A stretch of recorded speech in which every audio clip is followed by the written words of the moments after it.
beings that have such ranking in the spirit. And so he began to show us that in the demonic realm, you have what? Principalities. A principality is a prince that does not have a territory. But his duty is that he is the one who is sent first. That's why the word is alke. Alke means first in rank. So when a principality, when devils want to take over territories, what they do is that they send the principalities ahead. They are the ones who have the intelligence to map out cities. And so when they come into South Africa, they will survey the land. Survey the land. What is the ambition of these people? In China, the ambition was to build a name for themselves. But now, this territory will find the people. What is the ambition? And they begin to profile the ambitions. When they find the ambitions of the people, they also begin to profile the giftings that the people have. Because Satan has no gift to give, but he knows how to manipulate gifted people. And so when he checked, oh, there are prophets here. He went to West Africa, he met teachers and apostles. But he came to South Africa, he met prophets. He met intercessors. He said, okay, these ones are open to the spirit realm. Now, because they are open to the spirit realm, their emotional threshold will be high. So what do? Let me enter the gates of their emotion. And then what does he do? He begins to create administrative structures that will facilitate emotion. And so he manipulates women dressed naked, so that when the men see you, they can't contain themselves. And by doing that, what he will do is that he will recruit those who are supposed to be prophets, who should pick signals for God and speak over territories. Their job now is that when they look at women, they know what to tell them for their heart to melt. And so you see one brother, he has 4 girlfriends. He can manage all of them successfully, and no one will know that something is happening. And he thinks he's a wise man. What he doesn't know is that his gift has been perverted. And I'm not. Oh, you don't know why I'm not talking about people on the streets. I'm talking about even people with collar. Oh, when he looks at the choir, he selects some kind of girls to be in choir. It's not about singing. He has weighed them. The moment he saw them, he knows that this one loves phone. He knows that this one loves sweet stories. He's just looking at them and prophetically discerning them. Because the gift of prophecy has become divination. So he knows the one that needs gift. He can just give her a phone and her heart has opened. And he looks at the other one, he just comments her dress. She has opened. After 6 months, he's sleeping with 3 people in the choir. And when he comes here, he will tell them, you know, righteousness is God's nature. It doesn't matter what you do. So he's balancing their conscience by telling them, if you have God's nature, you are righteous. It doesn't matter what you do. So that they will now not feel bad that pastor is sleeping with them. And so the guy who should be a prophet, who should speak the next dispensation of South Africa, he can no longer see from the realm of light, because he didn't know that he came here to build cities. He didn't know that the reason Jesus moved him from exousia to throne is so that the South Africa in the spirit will be built. Because every physical Egypt has a spiritual Egypt. And so every physical South Africa has a spiritual South Africa. But there are colonial masters around. They know the recruitment. When the colonial masters succeed in recruiting and set up the activity, then the powers come. Paul said, we wrestle not against principalities and powers. The duty of the power is that they bind you, because they are called authorities. Now that you have violated the law of the spirit realm, you can't move anymore, because we know the law. The law says, whoever you yield yourself servant to obey, it said the servant of him you are whom you have obeyed. So suddenly the guy who began with 1-2 ladies, he can't stop anymore. The day he tries to stop, he now discovers that a chain has been put on him. He has become a servant, prophet, but operating in divination, because he has been arrested. You see others, their work is lying. They don't even know why they lie, because the spirit perceive. He said they have ego. They have ego, and they won't go through process. They want to cut corners, so he gives them quick success. Oh, take some invitation, take some money, and the guy now has some money, so he thinks his status has changed. And because he wants to sustain that status, he will need to lie to people. He can show up and say, oh, an angel is here. Because the angel is here. I'm hearing, if you give 1 million rand now, you will go to the next level. And he used the one testimony that happened that week as the basis to collect 1 million rand. And when he collects it, the next thing, he's sustaining his ego so that when he shows up, you know he's a man that has been helped. And so they pamper that ego using the vehicle of lie. And everybody that are under him, he's baptizing them. Because Paul said, in as much as we love you, we have not just taught you the gospel, we have imparted you the substance of our soul. Now, he now becomes a recruiting agent. The innocent guy that gave his life to Christ, that came to church yesterday, does not know why he's now struggling with lust. He's under a radar. He's under a radar. There is transmission. He doesn't know why he can't stop lying. It's a radar. It's a radar. A principality is working. And when the principality finish, the powers come. The powers are called the exousias of the spirit realm. Their job is to bind you. You can never go back. You can never find your way back. And when the powers finish their work, then the Bible said the rulers of the darkness of this world. The world is Cosmos Kratos. That's where rebuilding begins from. The job of the ruler is that that thing that was a practice will become a culture. They make sure that it transcends from one generation to another. They make sure that that thing that began with one man becomes a company. And so after a while, the guy was doing it successfully. But in the next 10 years, there are 30 of them who are doing it. There are 50 of them who are doing it. And you are wondering, what is going on? Rulers are at work. They make this thing become culture and way of life. And a point will come when you come into that territory, if they tell you it's not, this thing will not happen, you think it's not possible. There are most of you now, if I tell you somebody is a virgin at 30, you say it's a lie. Because rulers have done some things to make you feel that it's impossible to live chaste. It's impossible. All the 10 friends you have, all of them are disflowered. And so now, instead of struggling, you submit willingly. Because this thing is the way of life here. This is how people succeed. In fact, they will make you think that for you to succeed, you must do it. Have you not entered some systems? You entered the bank. You came with zeal. You thought marketing, what about skill? And then they advise you that the last 3 persons that wanted to use skill here were fired after 3 years. The only way up is to sleep with the boss. And then you asked 1, you asked 2, you asked 3, and they said, so that's how it happens here. When you turn back, the hardship you will see, you know if you go there, you will rot. And so you will be in between the devil and the deep blue sea. If you refuse, you will be poor. You will suffer. You have food to eat. And if you must rise, you must submit. And so you find out, because kingdom has not been taught, they will refuse to embrace suffering and trust God to lead them. And they will now compromise. Because we don't have architects that build cities anymore. And so you find many people compromise in order to succeed in life. And they think it's about promotion. When you're now promoted, you discover that your nature has been altered. You can no longer serve God. Your passion for prayer dies. Your fear for God dies. And you are looking for a revival service. Who will set me on fire? You have been denatured. See, one of the reasons conferences like this are important is because programs, negative programs will be altered. Fires will be kindled. I'm showing you the structure of the spirit realm. This thing happens in real estate. It happens in banks. It happens in government. There are many young people from campus days. They have a burden that they will see the new South Africa. And then when they graduated, they wanted to go in. Then they now invite them and say, here, you must first of all be initiated into a court. We want to be sure that when you are big, you won't break, you won't be disloyal. How does court come into? I thought it's about politics. I thought it's about rules of leadership. I thought it was about having a heart for your people. I thought it was about being visionary. They now tell you there are many people who have visions. What we are looking for are not visionary people. We are looking for loyal men. And if you say it's a lie, you will move in one cycle for 35 years. You will see your friends that came yesterday will become senators.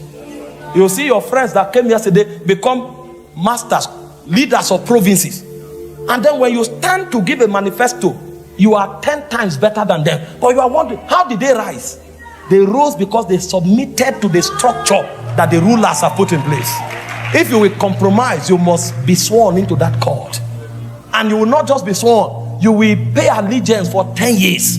And the way you pay allegiance is to serve those who are ahead of you. And service is not, write this document for me. On Friday, if they are in a club, you will also be there. Because that's how you serve them. And so you discover that you are in a club for 6 months. A point came, the valve of your soul will break. You know, when Lot was in Sodom and Gomorrah, the Bible says his righteous soul was vexed. You will be vexed the first 3 weeks you were in the court. After 2 months, when they are playing a music that you heard for 2 months, you will discover that it has altered the vibration of your soul. And then you will sit there and you'll be doing like this. You'll be doing like this. After a while, your boss will look at you and say, come on, you are a weak man. He will now tell the lady, go and stay with you. And the lady will come and be nice, sit with you, talk with you. After a while, you will share a bottle, a glass of alcohol. The next day, you will wake up. You slept with the lady. You will cry. You will cry. But after 2 weeks, when your tears dry, you are back there. Because you are an apprentice. This is how you will rise in politics. There's nothing. If you don't, you won't rise. Your boss tells you, now you are traveling with me. It's supposed to be favor. You are learning. But when you travel, he carries 3 ladies, you carry 1. Because he will make sure you do it so that you will never come to a point where you will expose him. You too must become a culprit so that both of you, if he falls, you will fall. So everything he does in darkness, you must do the same. And so you will now discover that to rise in politics, you must be baptized with iniquity. And so the day you become a president, even if you try to change your mind, you have been reprogrammed. It's too difficult. You can't. If you try, you can't. The fear of God has died. The things of the spirit no longer make sense to you. And then you will now start trying for your children to live right. But you will discover that your DNA was altered before you gave birth. So your children now who need a mentor, they now have it inside their DNA. They were bettered by a mutated DNA. And so your son at the age of 10 can drink a bottle of champagne. He can take a glass of dry gin.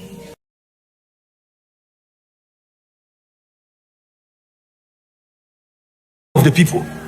And so for you to break out of this regime, you must look to him that dwells in the coals of fire.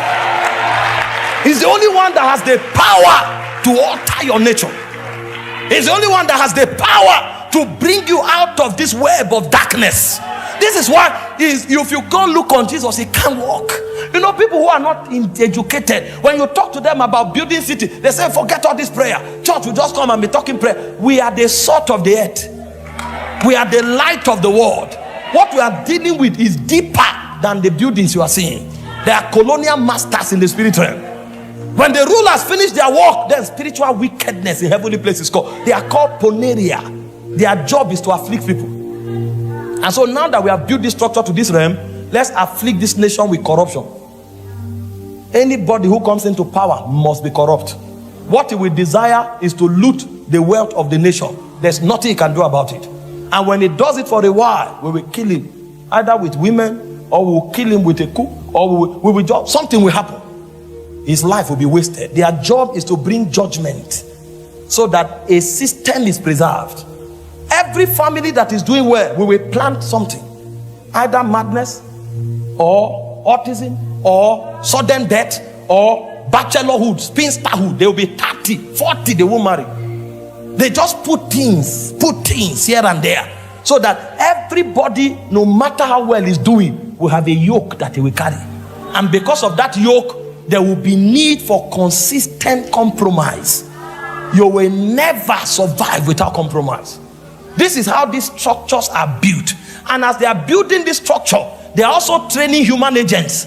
Because when you enter a civilization, you will discover that even among men, there are ranking people. All the people they find, they separate them into their cadre of gifts. And they make them agents. Agents are puppets that spirits use. So when they come into a territory and they discover the men there love dark ladies, they will put pressure, sexual pressure on these dark ladies and frustrate their lives so much that everywhere they turn, they won't find help until they submit to prostitution. And so from campus, they're already sleeping around to buy handouts. All their uncles will forget them. No matter how they beg, the only thing they will resort to is to use their bodies. It's a program so that the men can find them and have free access. It's intelligence.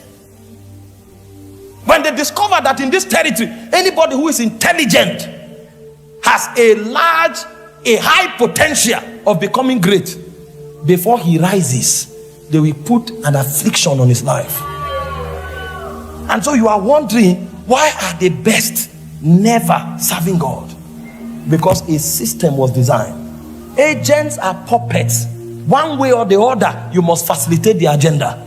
But for those who are specially gifted, they now give them higher position. They are either witches or wizards. The job of a witch is to cast spells.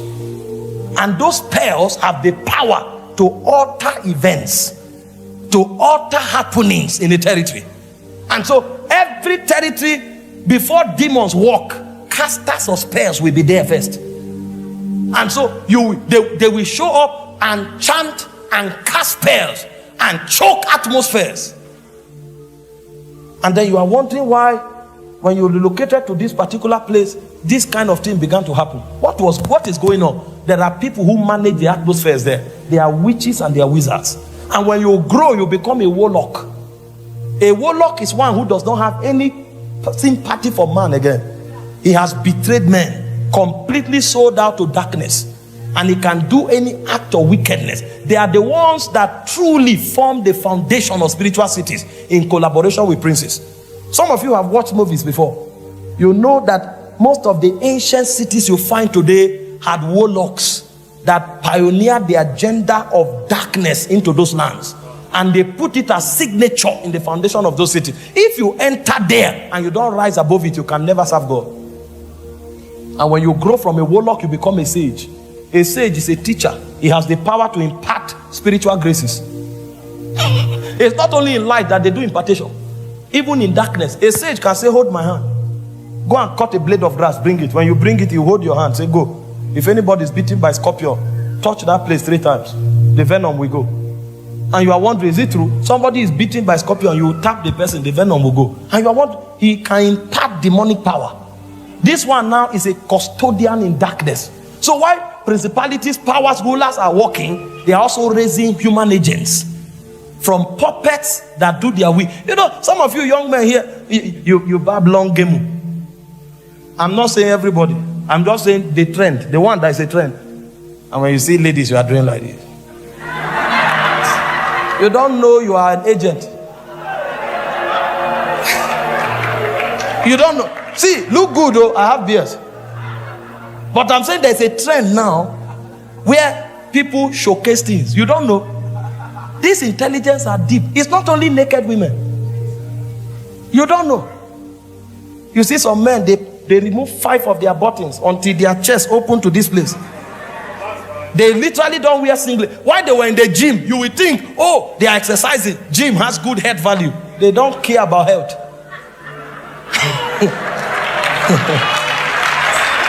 It's not a oh. Listen, there's nothing wrong in looking good. Don't get me wrong. And there are many benefits. You can toughen your muscles. You can facilitate the movement of blood. Your arteries, your veins open. Cholesterol, is burnt out. For healthiness, for good look. It's good. Look good. It's good. I'm not looking too bad. But what I'm saying is that if those things you built becomes a channel that demons ride through. Now you went to gym, you have 6-pack, you have 4-pack, and 7 ladies have lost their virginity, and you don't know what is going on. You are an agent. You are a puppet. So when they come around, they remove their shirt, put it on their neck, and they are walking around because they know that the ladies in the environment are weak when they look at them. And so the reason they sweated hours in the gym is to become appealing so that an agenda can be facilitated. Meanwhile, those ladies that they disflowered will go and destroy 7 families. And so before you know what's happening, a cycle of wickedness has been created. It began from something that looks as if there's no harm, something that is even good, medically speaking, but there's an intelligence. This is why wise men must rise to manage the gates so that the sanity of a territory is kept. Some ladies go to gym now. It's not even about health. It's to reshape themselves so that they can dress with tight things to seduce married men. or pastors. They don't even care about young men, because it's not marriage they are looking for. They say married men care for them better. They are more mature, they are more reasonable. And so you see her squatting in the gym. She's trying to build different shape so that she can dress skimpy. And you don't know that intelligence were weaved into it. And you come into a territory, everywhere is perverted. So when the Bible told us, looking unto Jesus, that's the only cure. That's the only cure. The only cure. So that the portrait of God is presented to a generation. Those who are denatured, when they see him, there is a power that he has. He can begin to alter them. Those who are lost, there is a power. That's why I showed you the 5 effects of looking at Jesus. I said number 1 is what? He can save you to the uttermost. The evil, the wickedness that have been planted in your heart is deep. But when you see Jesus, he can go deep to excavate it. He can bring you the light of his countenance, and that thing that Satan sowed into you, some even through your DNA, Jesus can excavate it and give birth to a new man. That's why I say, whoever is in Christ Jesus, he's a new creation. He said, all things are passed away, all things have become new. He has the power to create a new man. It doesn't matter the level of damage Satan has done. Jesus can change your appetites. Jesus can change your desires. Jesus can alter your DNA. He has that power. But the key is to look upon him. Look upon him. Looking unto Jesus. That your mind that is gifted with the wisdom of leadership, that can lead South Africa to the next dispensation, but that wisdom now is to loot people and to become a fraudster. Jesus can alter it so that you can enter leadership again. When you look unto him, he has the power to cause you to conform. To conform. To conform. The Bible says we all with unveiled faces, beholding us in the glass, the glory of the Lord, we are changed. Every one of us must gaze at him, because there is something about us that has been tampered with. For some of us, salvation is not there. For some of us, we are saved, but there are infirmities. And so when Jesus presents his dimension, he's giving you an opportunity to become like him. And when you become like him, you can fulfill your destiny and ordination. Either as a businessman with integrity, or as a leader with vision and heart for your people, or as a minister with the spirit of righteousness, and the city can be rebuilt so that the new Jerusalem can begin to appear even before the end of time. This is the hope of territories. If we allow only what is working out in darkness, our generation can be lost. Because the way they do this thing is that they do it for every generation. When a generation passes, they come back and start another project. When a generation passes, they come back and start another project. If we will safeguard our generation and preserve it for the next as a heritage, then those who behold Christ must be born.